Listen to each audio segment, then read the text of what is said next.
Aloha, everyone! This is Chesapeake Movie Thoughts. And since Avengers Infinity War was released on Blu ray, I've been watching it again.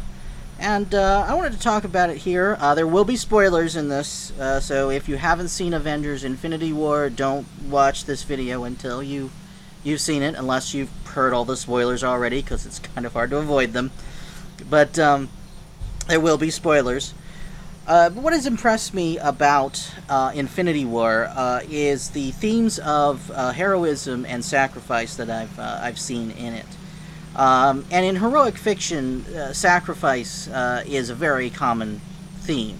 That's nothing new to heroic fiction, because that is a necessary part of being a hero. A hero has to be willing to sacrifice. So, showing this themes of being willing to sacrifice to become a hero is very common, but in Infinity War, this isn't introductory to heroism. This is the advanced class.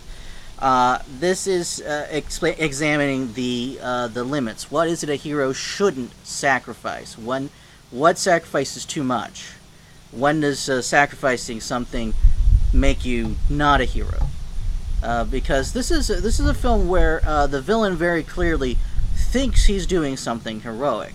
Thanos in this movie thinks he's saving the universe. He believes that by sacrificing half of the population of the universe, that this will save the other half. He's wrong. His plan won't work. But the movie is not interested in debating him on the workability of his plan, because well, first of all, it doesn't have to, because his plan is mass murder on a scale hitherto undreamt of. Thank you, Dr. Strange. So, very clearly evil. I mean, you very instinctively know that what he's planning to do is evil, so it doesn't have to convince you of that.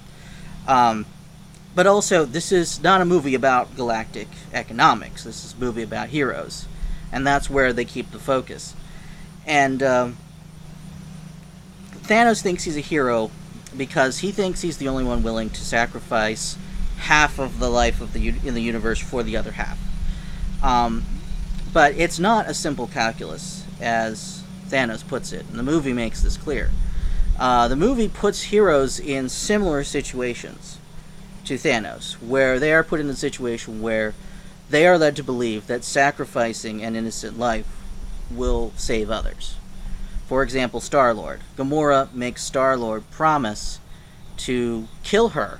Star-Lord has to kill Gamora if Thanos should capture her, because she believes that if Thanos captures her, he can make her reveal the location of the Soul Stone. So to prevent Thanos from winning and from killing half the universe, she says that if Thanos captures her, she has to die. And, of course, while being captured by Thanos, he won't let her kill herself, so Star-Lord has to be the one to do it. Well, Star-Lord is put in that position, and he, very reluctantly so, but he does pull the trigger, and it's only because his weapon is sabotaged by Thanos using the Reality Stone that he succeeds. But the movie does not reward the hero for making this choice. And he's not the only time. This isn't the only time this happens. Also, the Scarlet Witch has to make the same choice. The Vision, who has the other Infinity Stone, he has a Mind Stone, and he believes that to keep the Mind Stone from Thanos, he has to sacrifice himself, but he can't. He doesn't have that power. The only one powerful enough to destroy the Mind Stone and himself along with it is the Scarlet Witch. So he has to ask her to do it. They explore every other option first. They explore trying to remove the Infinity Stone from Vision, but they run out of time, and it comes down to him asking the Scarlet Witch to do it, which she reluctantly agrees to. But when she does destroy him, Thanos shows up and simply reverses time with the Time Stone. So the movie never lets the hero do it. The movie never lets the hero make the sacrifice. It will let Thanos make the sacrifice, but Thanos is not a hero. Thanos is the villain. Thanos is told that he must sacrifice something he loves for the Soul Stone, in order to for the Soul Stone to allow itself to be taken. So he sacrifices Gamora, and the movie allows him to do that. So the movie is showing you that the willingness to sacrifice an innocent for, even in the name of greater good, even in the name of saving the universe, is still wrong. It shows you that's the move of a villain, and the villain does it. The heroes, even when they're put in a situation where it seems like it's the right thing to do, the movie doesn't let them get away from it. It doesn't let them get away with it, I should say. Now, the thesis, I think, of this movie comes in the scene where they're discussing the possibility of Vision's sacrifice. Vision once is proposing that the Scarlet Witch kill him to destroy the Infinity Stone. And he says Thanos threatens the life of half the universe. One life can't stand in the way of defeating him. And that's when Steve Rogers pipes up and says, no, but it should. We don't trade lives. That's the thesis of the movie.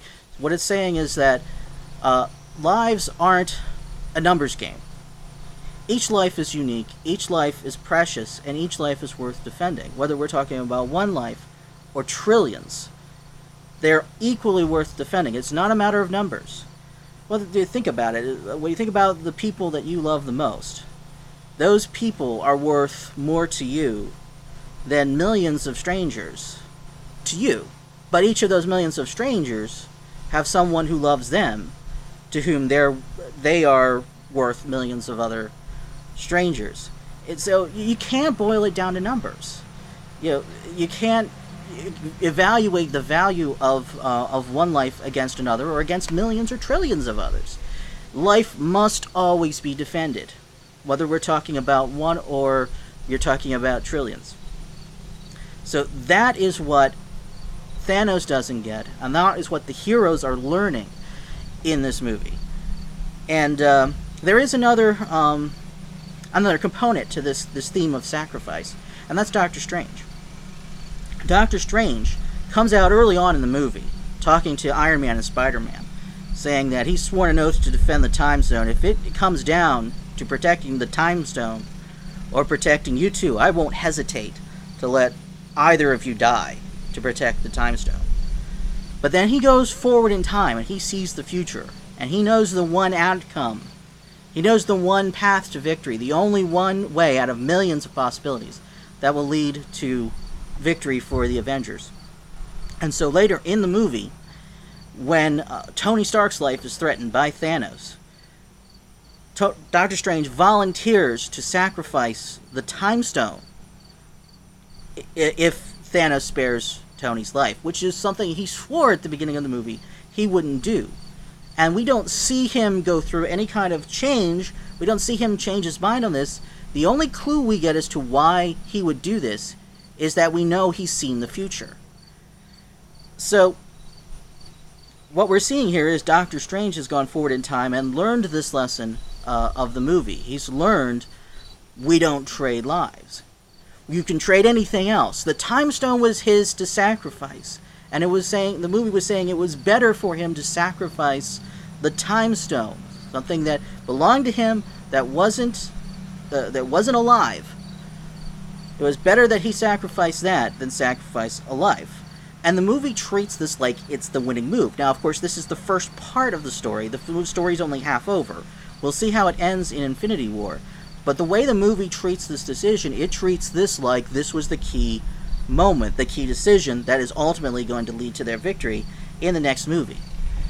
Now, of course, the heroes throughout this movie are putting their own lives and limbs on the line. Thor takes the full force of a star in order to create a weapon to kill Thanos, and he almost dies. He just barely survives that.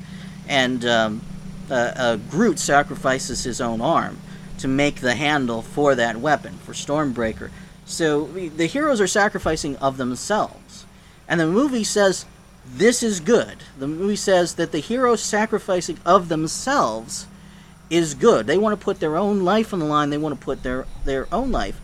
But it's saying that they cannot take another. They cannot take the life of another. They can sacrifice themselves. They can't sacrifice someone else. Even if that person is willing and asks them to do it, it's saying that a hero still shouldn't do that.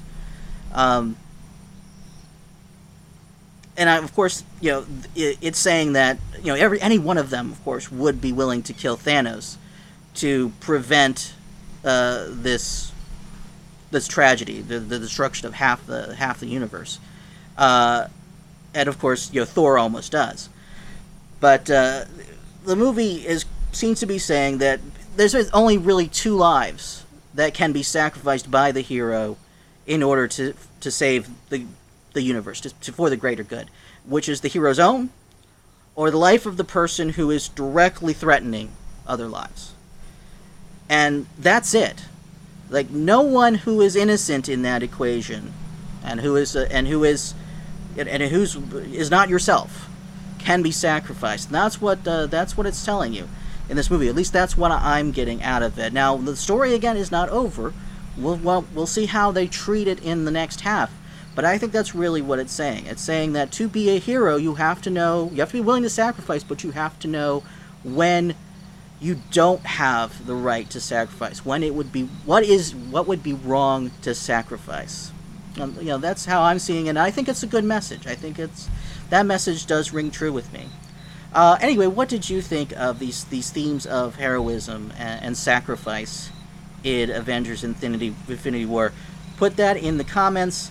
And, of course, like, comment, subscribe. And that's a wrap.